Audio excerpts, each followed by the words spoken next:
పాతతరం సినిమా నటుడు వారు చాలా గొప్ప నటన పరిణితి ఉన్నవారు.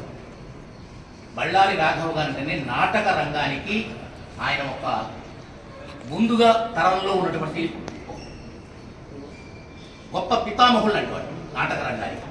సో బళ్ళారి రాఘవ అంటే ఆయన పేరు తాడిపత్రి రాఘవాచార్యులు. మనకి దగ్గరలో ఉన్నటువంటి రాయలసీమ ఏరియాలో జన్మించినటువంటి వ్యక్తి వారు. మహోన్నతమైనటువంటి నటనలో గొప్ప శిఖరాలను అధిరోహించిన వ్యక్తి. ఇవాళ మనం ఎవరైతే గొప్ప నటులు అనుకుంటున్నామో వాళ్ళందరికీ ఆదర్శప్రాయమైనటువంటి నటుడు ఆయన. ఆయన గాంధీజీ వాళ్ళతోనే శభాష్ అనిపించుకున్నటువంటి నటుడు. గాంధీజీ ఒక సందర్భంలో ఒక నాటకాన్ని ఈయన ప్రదర్శించినప్పుడు జస్ట్ ఆ నాటకాన్ని నేను ఒక 5 నిమిషాలు చూసి ప్రార్థనకు వెళ్ళాలి అనుకున్నట్ట గాంధీ.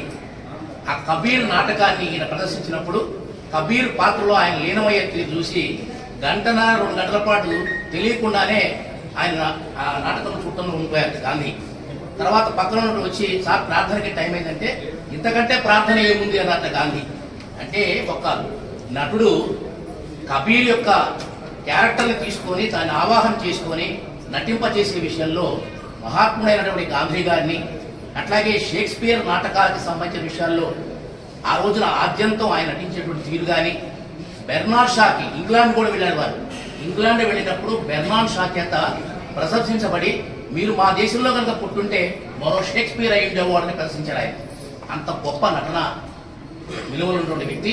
అటువంటి బళ్ళారి రాఘవ గారి జయంతిని ఆంధ్రప్రదేశ్ రాష్ట్ర ప్రభుత్వం ప్రత్యేకించి వారి జయంతిని పురస్కరించుకొని ఒక పండుగ వాతావరణంలాగా చేయమని, వారి స్ఫూర్తిని తీసుకోమని మనందరికీ తెలియపరిచినందుకు రాష్ట్ర ప్రభుత్వం తరఫున మనందరం వారికి ధన్యవాదాలు తెలుపుతూ ఆ మహాత్ముని స్మరించుకోవాల్సిందిగా కోరుతున్నాను.